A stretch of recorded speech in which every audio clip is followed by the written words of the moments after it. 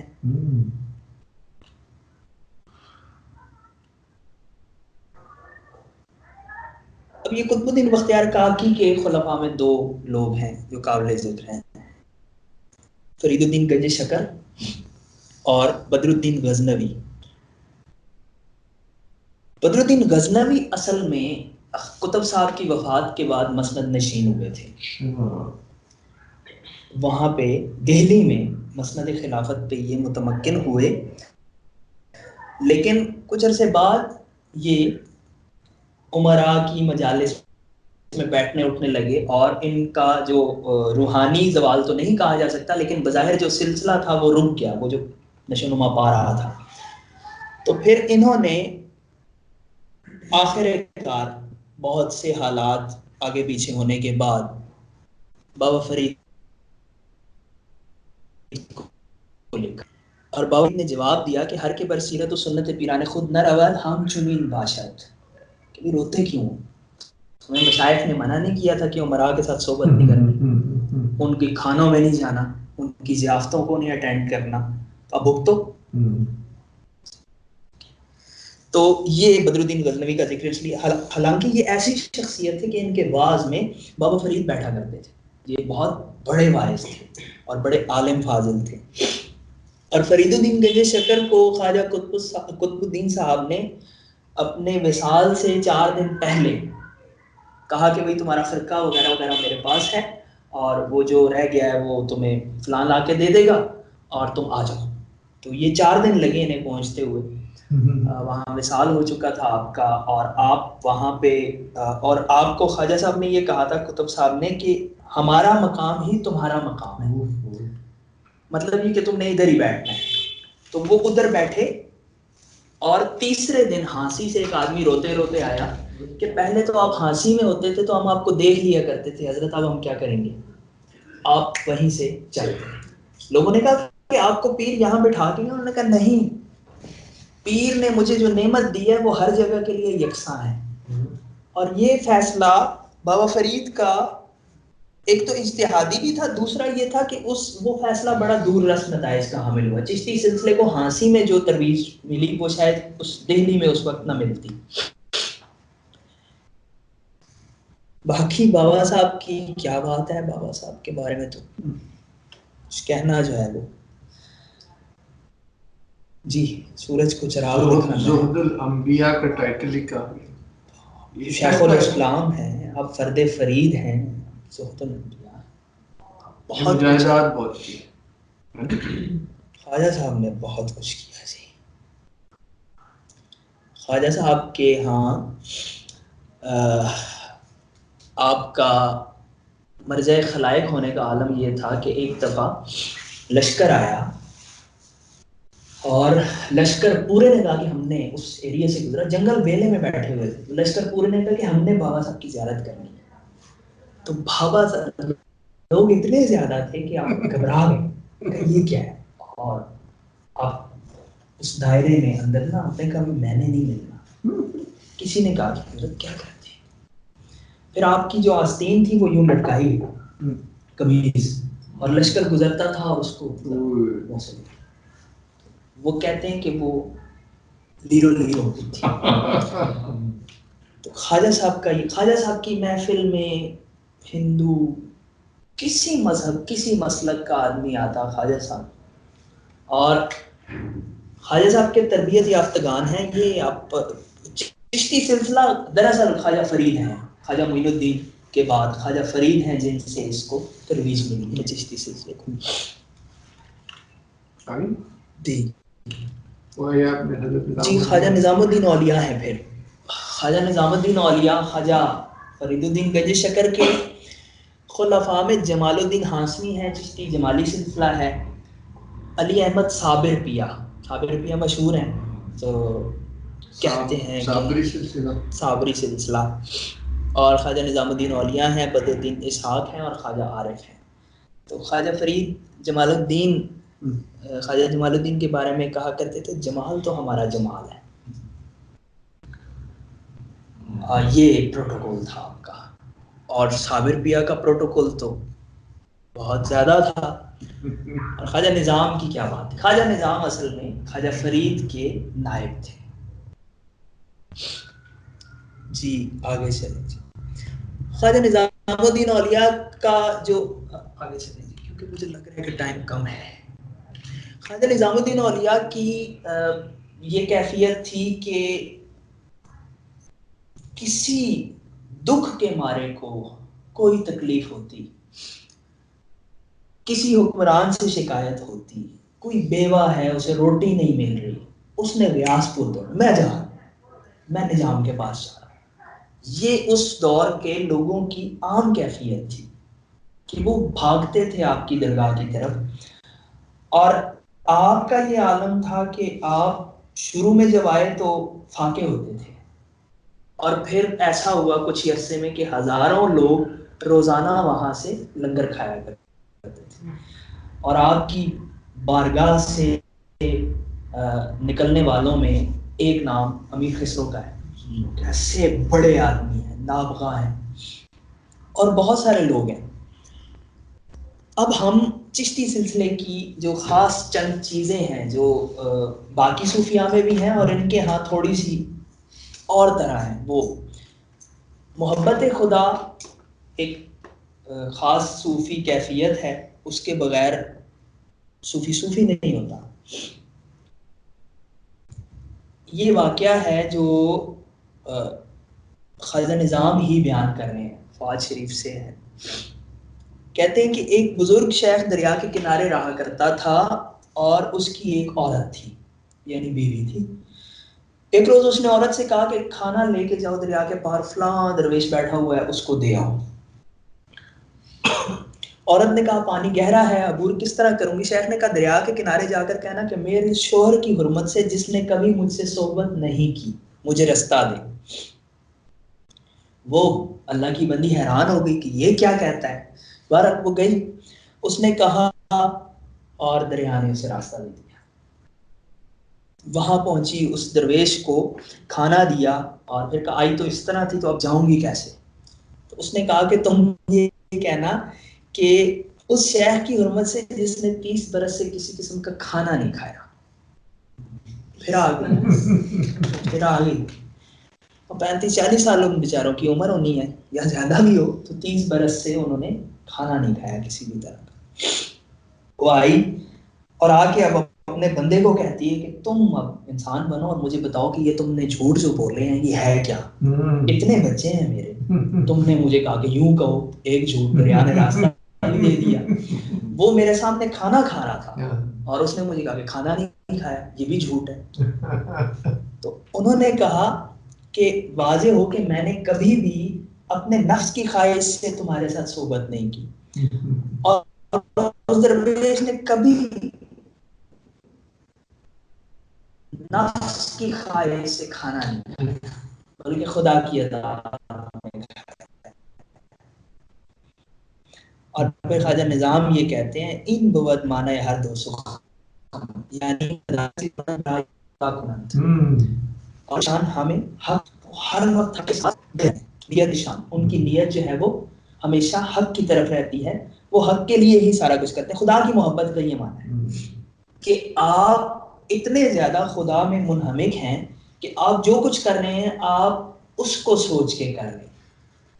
اس پہ اور بہت ساری باتیں ہیں، لیکن یہ بہت خاص ایک واقعہ ہے جو میں نے یہاں لکھا، فؤاد شریف سے ہے. جی اب یہاں سے آگے چلتے ہیں کہ محبت الہی جو ہے اس کی عملی صورت کیا ہے چشتیہ کے ہاں، خاص چشتیہ کے ہاں. تو محبوب الہی فرماتے ہیں کہ اطاعت دو طرح کی ہوتی ہے. ایک ہے لازم پڑھیں، آپ روزہ رکھیں، آپ حج کریں، آپ نوافل پڑھیں، اوراد کریں، تسبیحات پڑھیں، ذکر کریں. اور متعدی وہ ہے کہ آپ دوسروں کو فائدہ پہنچائیں. تو یہ اصل اطاعت ہے. غیر کے حق میں مہربانی کریں تو یہ ایسی اطاعت ہے جو پھیلتی جاتی ہے اور اس کا ثواب 2 گنا 3 گنا 100 گنا بڑھتا جاتا ہے. آپ نے ایک مرتبہ فرمایا کہ مجھے خواب میں ایک کتاب دی گئی جس میں لکھا تھا جہاں تک ممکن ہو دلوں کو راحت پہنچاؤ کیونکہ مومن کا دل اسرار ربوبیت کا محل ہے. ایک بزرگ نے خوب کہا می کوش کے راحتی بے جانی بے رسد یا دست شکست بے نانی بے رسد. کوشش کر کے کسی دل کو راحت پہنچائے یا کسی ٹوٹے ہاتھ کو یعنی کمزور ہاتھ کو روٹی یا خوراک پہنچا. آگے ایک بات اور لکھی ہے کہ لوگوں کے آپس میں معاملہ جو کرتے ہیں وہ 3 طرح کا ہے. ایک تو ایسا شخص ہے جو نہ دوسرے کو نقصان پہنچاتا ہے نہ فائدہ پہنچاتا ہے، وہ جامع ہے. ایک وہ شخص ہے جو دوسروں کو فائدہ پہنچاتا ہے، تو وہ اس سے بہتر ہے. اور سب سے بہتر یہ ہے کہ جو دوسروں کو فائدہ ہی پہنچاتا ہے چاہے دوسرے اس کو نقصان ہی پہنچائے.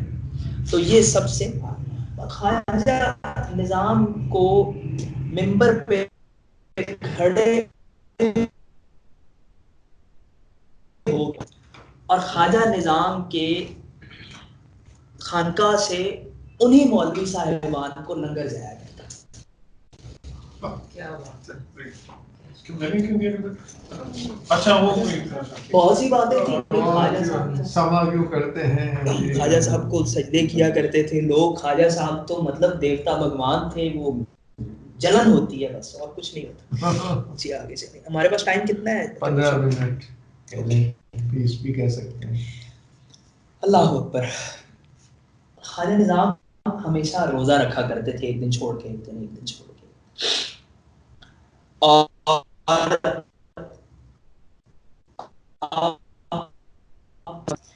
تو یہ آئے جن کی ڈیوٹی تھی اور انہوں نے یہ کہا کہ آپ اتنا کم کھانا کھاتے ہیں، یوں تو آپ کا ضعف بڑھ جائے گا، کمزور ہو جائیں گے، نہ روزہ رکھنے کے لائق رہیں گے نہ عبادت کے. تو آپ رونے لگے اور رو کے آپ نے کہا چندین مسکینان و درویشان در کنجھائے مساجد و دکان ہا گرسنے و فاقے زدے افتادیان این تام در حلق من چگو نفر و ربط. کہ اتنے مسکین ہیں جو دکانوں میں اور مسجدوں کے کونوں میں پڑے رہتے ہیں، بھوکے ہیں، وہ فاقہ زدہ ہیں، ان کے ہوتے ہوئے میرے حلق سے کیسے اترے یہ کھانا.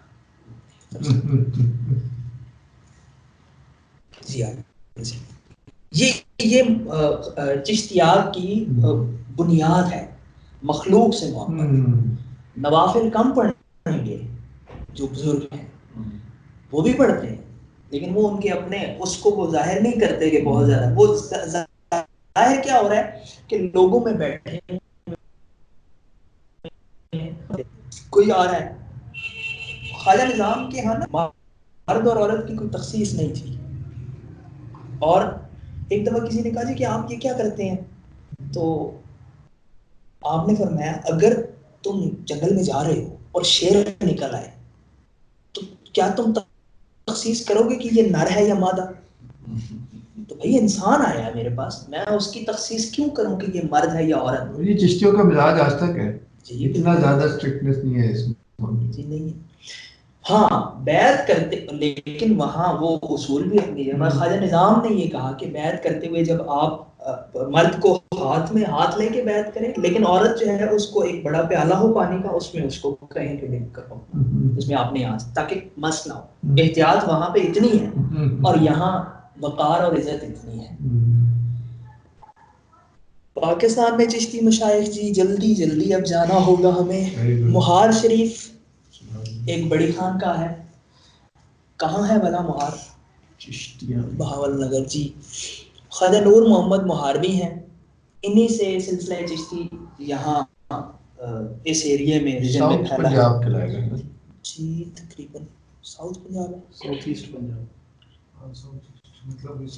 دور ہے. اچھا. حضرت نارو والا، قاری عزیز اللہ، نواب غازی الدین، حافظ غلام حسین، قاری صبغت اللہ، میاں محمد فاضل، یہ آپ کے چند خلفاء ہیں. بے تحاشا ہیں، ہر ایک بزرگ کے بے تحاشا ہیں، لیکن چند یہ ہیں. آگے چلیں جی. ان کے سنین وفات میں نے مینشن کیا ہیں. خواجہ نور محمد ماروی کے خلیفہ شاہ محمد عاقل کوریجا جو ہیں یہ انہی سے پورے وہ ہے. اور یہ خواجہ غلام فرید کوٹ مٹھن والوں کے جد ہیں. تو کوٹ مٹھن کی پوری روایت جو ہے وہ ایک ان کی وجہ سے ہے. چلیں جی آگے، وہ لکھا ہوا ہے اس میں. سلطان کے شاہ جمال اللہ بہت بزرگ ہستی ہیں، بڑی مشہور ہستی ہیں. ان کی چند خصوصیات ہیں، یہ سب کے ہاں ہوتی تھی، لیکن کسی کی کوئی چیز بڑی ہوئی ہے، کسی کی کوئی چیز بڑی ہوئی ہے. کہ غریبوں سے محبت کرتے تھے. کھانے میں انہوں نے کبھی عیب نہیں نکالا، اور جب تک باقی سارے کھانا نہ کھا لیتے آپ کھانا شروع نہیں کرتے تھے. اور بچوں سے بہت خوشی سے گفتگو کیا کرتے تھے. کوئی بات ناگوار ہوتی تو کبھی صراحتاً نہیں روکتے تھے کہ اوے ایسے نہ کرو، بلکہ طریقے سے کسی اور انداز میں سمجھایا کرتے تھے. توسا شریف جی، توسا شریف کے غریب نواز سلیمان توسوی، یہ وہ خانقاہ ہے اور یہ وہ ہستی ہے کہ سلسلہ چشتیہ خواجہ نظامی تھے، صابری تھے، جہاں جہاں جو بھی تھے، خواجہ سلیمان توسوی کے اوپر آ کے پھر سارے اوپر سے اجمیر سے ادھر سے یہاں سے شجرے میں ہر چشتی کے شجرے میں سلیمان توسوی ہے. اس کے بعد اوپر جائے گا.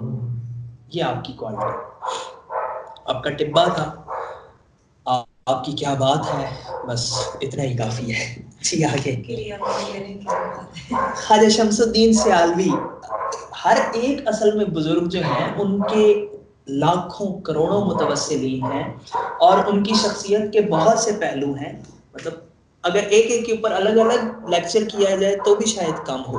یہ اب خاص کر پاکستان میں آ رہے ہیں، آج تک جو بھی صوفیاں ہیں وہ ان میں یہ کافی ان سے ملتی ہیں نا، ان سارے بزرگوں سے ان کی لڑیاں. جی سارے چشتیوں میں کو بتا کہ یہ آپ جو نام لے رہے ہیں یہ اہم ہے پاکستان کے لیے. جی ہندوستان، مطلب اب وہاں پہ اگر نظام الدین ہے نا تو یہ تقسیم بھی اللہ نے بڑی عجیب کی ہے. یہاں بابا فرید ہے، وہاں نظام الدین ہے.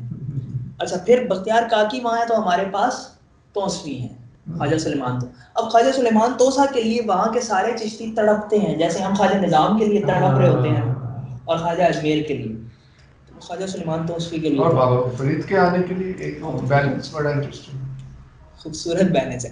خواجہ شمس الدین سیالوی، یہ سیال شریف سرگودا ایک پوری خانقاہ ہے چشتی، بہت رچ خانقاہ ہے، اور یہ آپ کے عزیز ترین خلیفہ تھے. کون؟ خواجہ شمس الدین سیالوی خواجہ توسوی کے عزیز ترین خلیفہ تھے. اور ان کے عزیز ترین خلفاء میں پیر میر علی شاہ صاحب، غلام حیدر شاہ صاحب جلال پور شریف والے، اور مولوی معظم الدین مرولا والا تحصیل بھیرا. جی معظمی، جو چشتی معظمی ہے. جی میر علی شاہ صاحب کو پتہ ہے اسلام آباد. جی ان کا ہم تھوڑا سا آگے ذکر کریں گے.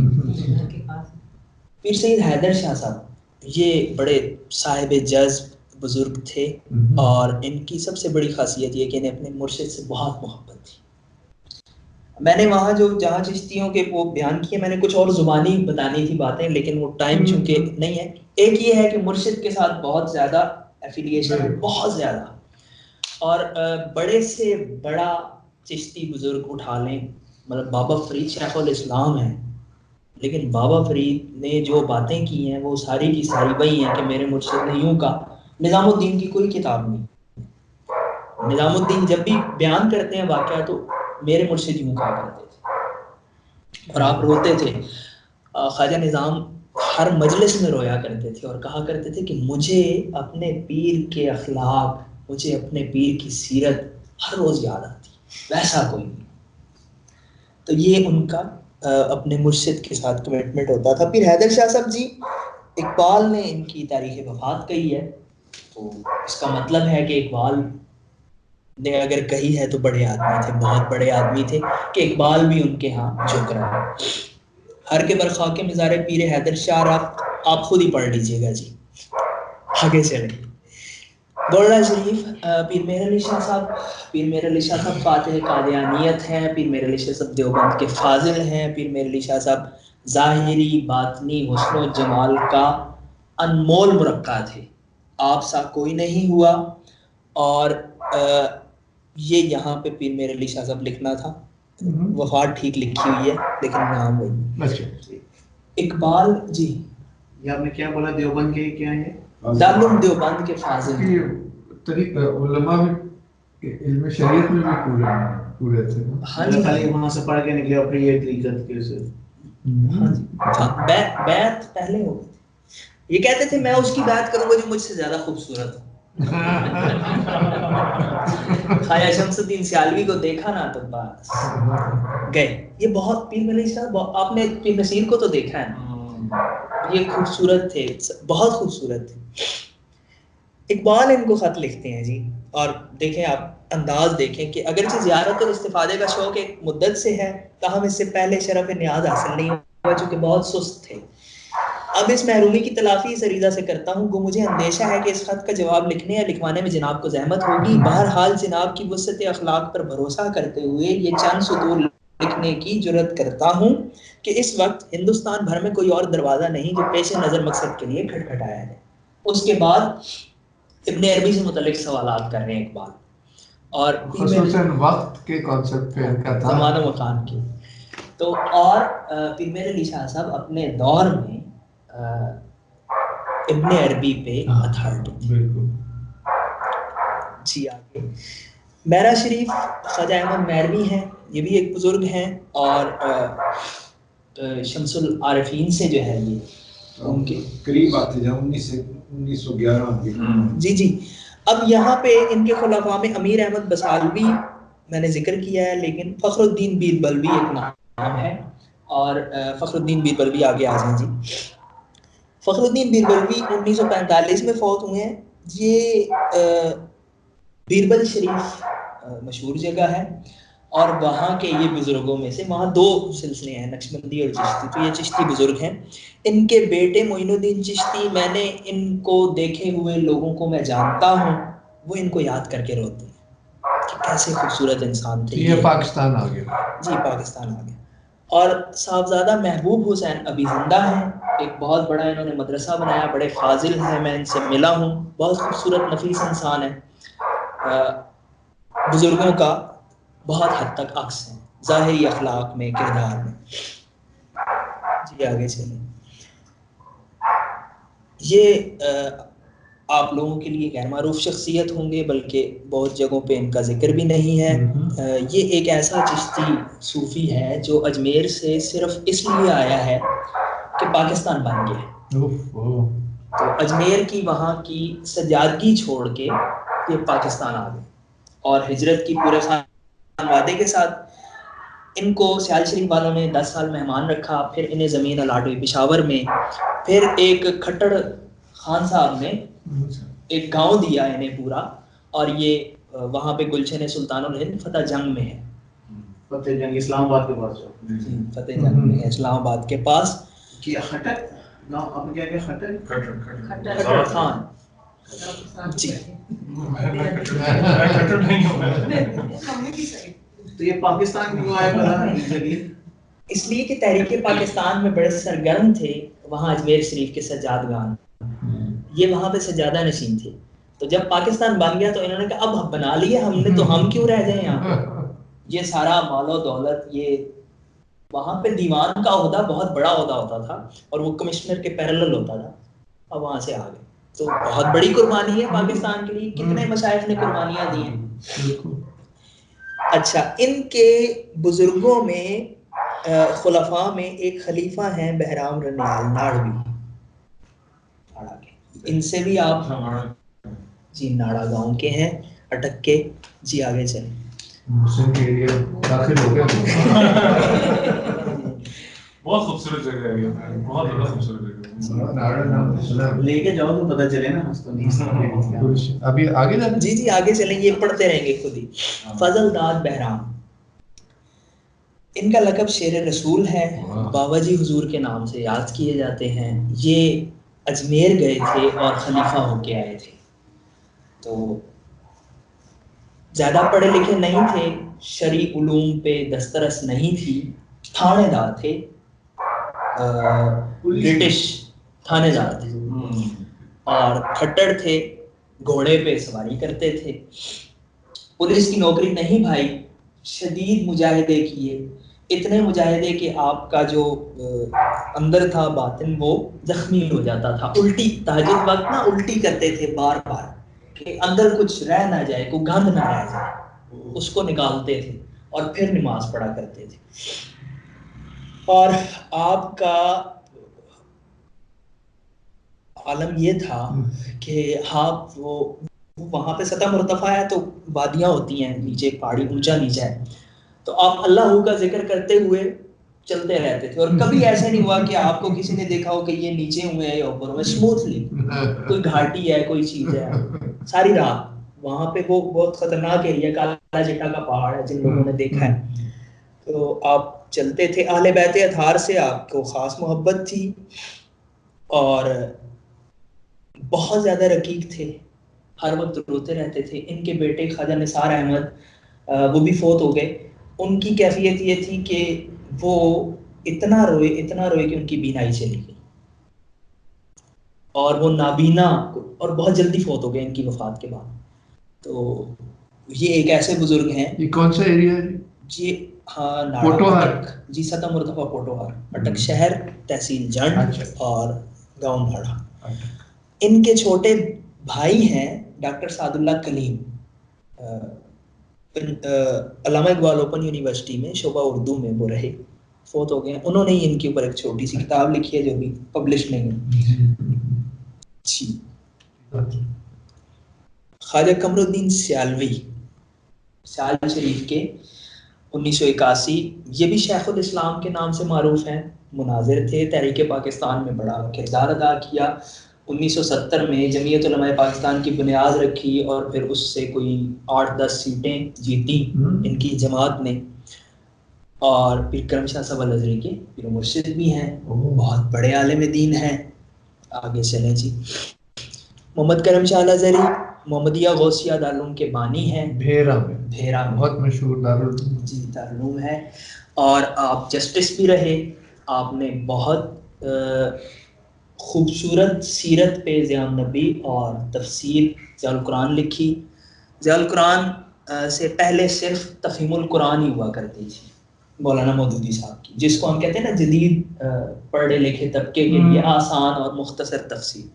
ضیاء القرآن تفہیم القرآن کا باقاعدہ مقابلہ کرتی ہے، یعنی اپنی سیل میں.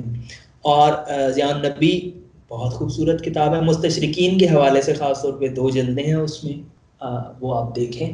جو مستشرقین کے اعتراضات ہیں نبی مکرم صلی اللہ علیہ وسلم کے حوالے سے، ان کا بہت خوبصورت جواب. مستشرقین سے کیا اور ریحان بھی اسی کے مدرسے سے پڑھے ہوئے.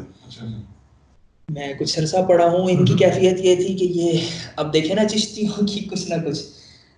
پیر صاحب منی بیگم کا گانا سنا کرتے تھے ریڈیو پہ اور خوب رویا کرتے تھے. جی تو وہ بہت رویا کرتے تھے اور اتنے حلیم تھے، اتنے حسین تھے. وہ تصویر سے معلوم ہو جاتا ہے. سبحان اللہ. تصویریں ان کی ہیں تو اس دور کے.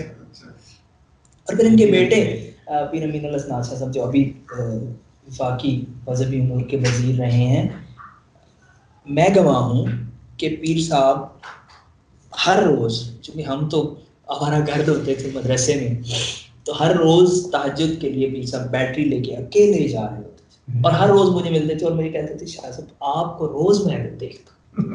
میں کہتا تھا حضور میں کیا کروں، وہ مجھ سے اندر رہا نہیں جاتا۔ اور اگر کوئی استاد ہے ٹارچ بیٹری، اور وہ بھی بہت خوبصورت انسان ہے۔ یہ کس کی بات کر رہے ہیں؟ امین الاسناد شاہ صاحب کی، زندہ ہے، ان کے بیٹے، ان کے بیٹے ہیں میرا کل مدرسے کے بیٹے ہیں جی۔ کون سی کدھر تھے وزیر تھے، کدھر کے تھے آپ کہہ رہے ہیں؟ پاکستان ملک ہے نہیں ابھی یہ کب کے وزیر تھے؟ نون لیگ کے دور میں۔ نون لیگ کے آگے چل 90s بات ہوئی، 90s 2009 میں انتقال ہوا۔ پھر کرم شاہ صاحب کا ہوا ہے۔ میں ان کے بیٹے کی بات کر رہا ہوں، نصیر الدین نصیر گیلانی، بہت جلدی فوت ہو گئے اور بہت معروف شخصیت ہیں۔ ان کی تربیت خواجہ حضرت سید غلام محی الدین نے، بابو جی حضور نے کی تھی، جو پیر میر علی شاہ صاحب کے بیٹے ہیں، اور پیر میر علی شاہ صاحب کا عکس تھے، بہت بڑے بزرگ تھے، اگرچہ وہ ایک اس طرح معروف نہیں ہے، لیکن نصیر الدین نصیر گیلانی شکل و شباہت میں بھی ان کے مشابہ ہیں، اور آپ کی تربیت ڈائریکٹ انہوں نے کی۔ تو پیر نصیر کا آپ سب کو پتہ ہی ہے کہ وہ کیسے تھے، مقرر بہت خوبصورت، تو شاعر اور میوزیشین اور جی بہت کچھ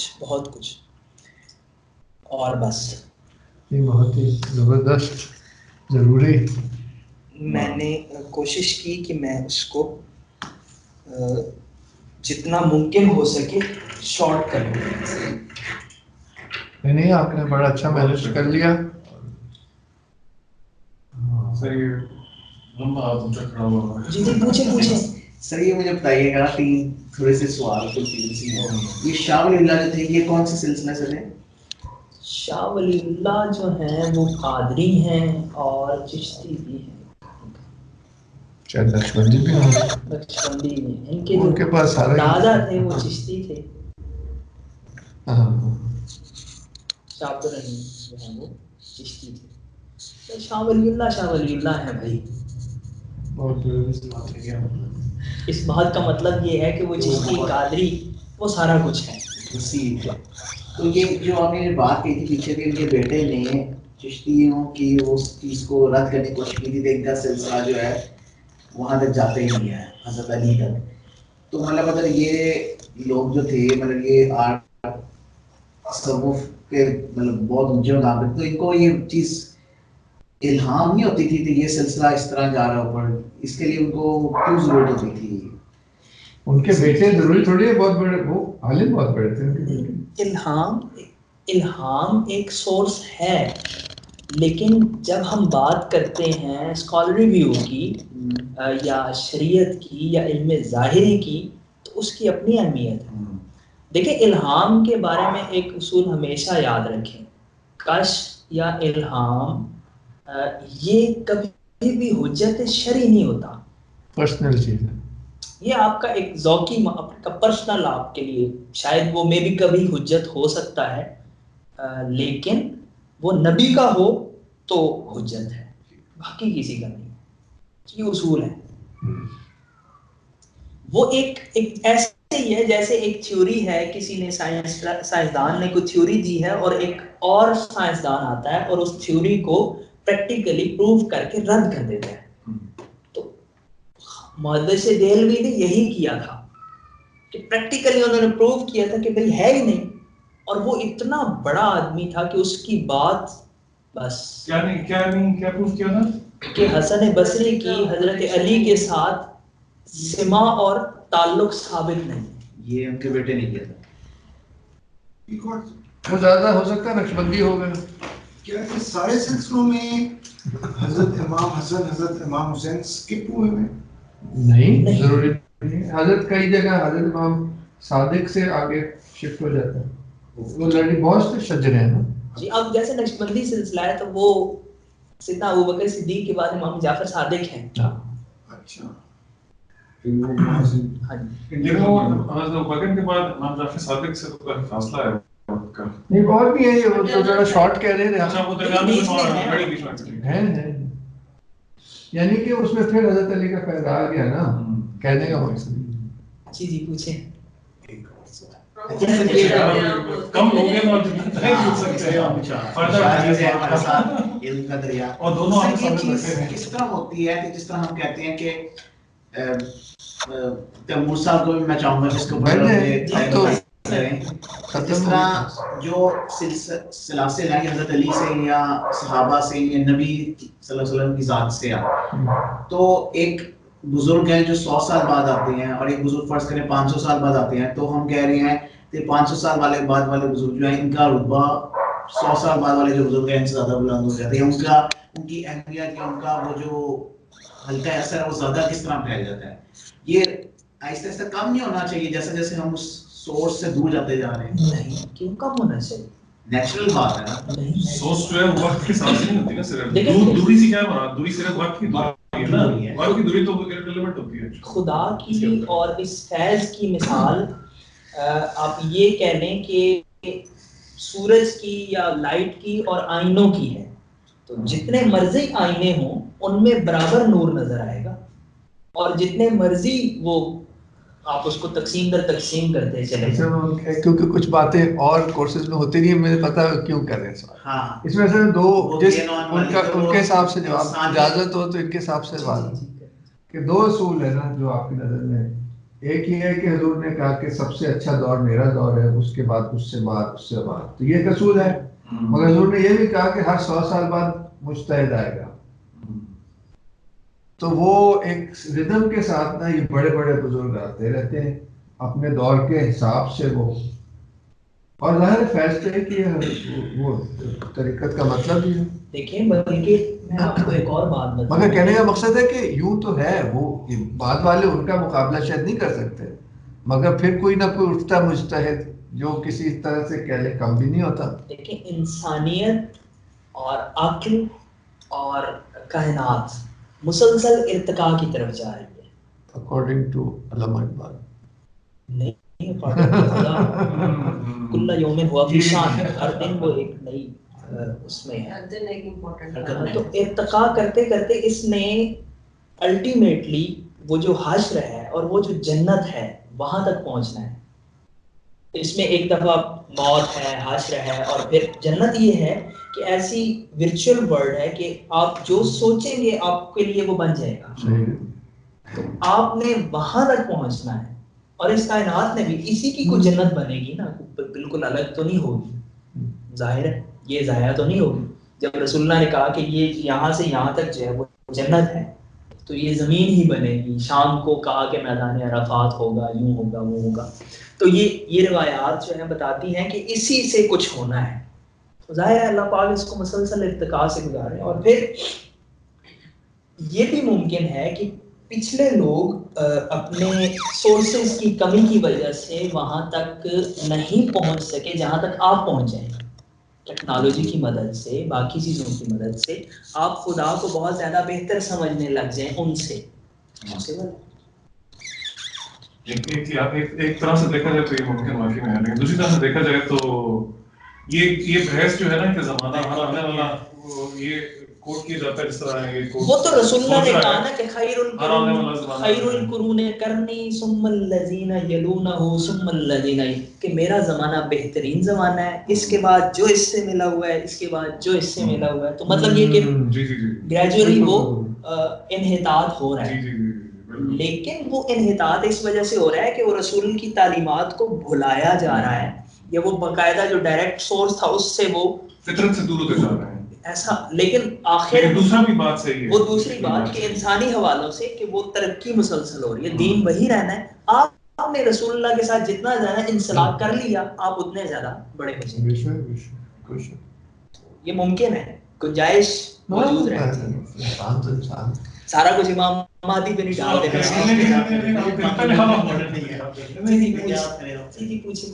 میرے ذہن میں ایک سوال جو ضروری سوال ہے, امپورٹنٹ سوال میرے ذہن میں پہلے کافی آتا ہے, وہ یہ ہے کہ تاریخی حساب سے شیوخ کے آپس میں جو تعلقات سلاسل کے اور سلاسل کے اندر بھی خاص طور پر علمی اختلافات کیا پائے جاتے ہیں, اور وہ کس حد تک کتنے کامن ہیں, مطلب وہ علمی لحاظ سے دیکھا جائے گا تو کیا کیا جو ہے وہ چیزیں ہیں اس میں؟ صوفی کا صوفی سے اختلاف نہیں ہوتا، کبھی نہیں ہوگا.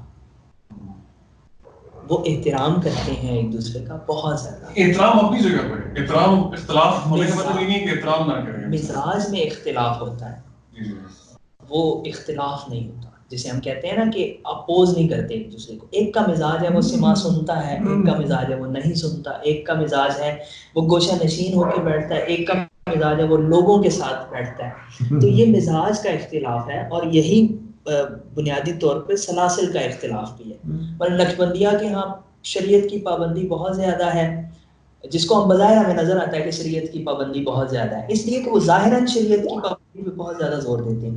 چشتیوں کی طرف آ جائیں تو یہ مطلب ٹوپی پہنی ہے یا پگڑی پہنی ہے یا ان کو کوئی مسئلہ نہیں ہے. یہ لوگوں میں بیٹھے ہوئے ہیں، عام گپ شپ کر رہے ہیں، حقہ پی رہے ہیں، ان کو کوئی مسئلہ نہیں ہے. تو یہ مزاج کا فرق ہے. وہ تو صحیح ہے، وہ تو ظاہر ہے، وہ ہے کسی کا اپنا اپنا. اب ان میں جو پھر صوفی ظاہر ہے وہ سارے کامل انسان تو نہیں ہوتے نا، پھر کچھ میں کوئی نہ کوئی بشری لغزشیں، کمیاں کجیاں ہوتی ہیں، اور جب وہ آتی ہیں تو پھر مولوی اندر کا جاگتا ہے تو پھر وہ باتیں شروع کر دیتے ہیں. جی میرا سوال ہے، صوفی ہونے کے لیے کوئی سلسلہ ضروری ہے یا پھر ایک صوفی کی کوئی پہچان ہے کوئی اسپیسیفک؟ کیا کہ کسی بندے کو پہچان ہو کہ یار یہ صوفی ہے، اس کی پہچان کیا ہے؟ کس طرح حضور نے سکھایا ہے، کیونکہ یہ جو کیٹیگری ہے یہ وہ تو حضور قرآنک کیٹیگری ہے نا، اولیاء اللہ کی. ٹھیک ہے، تو حضور نے کہا ہے اجازت سے عالم آپ کہ اولیاء اللہ وہ ہے کہ جن کو دیکھ کے خدا یاد آتا. یہ ایک انہوں نے معیار بتایا حضور پاک کی حدیث میں. لیکن یہ بہت سبجیکٹو بھی ہے کیونکہ ہر انسان تو کو آپ کے نظر سے دیکھے گا. ہم حضور کی بات سے بحث تو نہیں کریں گے، اس کی گہرائی میں جانے کی کوشش کریں. یہ کوئی حقیقت ہوگی نا، ایسے بندے ہوتے ہوں گے، اس کا یہ مطلب. سبحان اللہ ہوتے ہیں. اللہ کنیکٹلی ایک سوال ہے کہ یعنی کسی سلسلے سے جڑا ہونا یا بیعت ہونا ضروری ہے ایک صوفی بننے کے لیے؟ دیکھیں کوئی واجب شرعی نہیں ہے، لیکن صوفیاء کے ہاں میں واجب شرعی کی بات کر رہا ہوں، جیسے نماز ہے ضروری اس طرح نہیں ہے.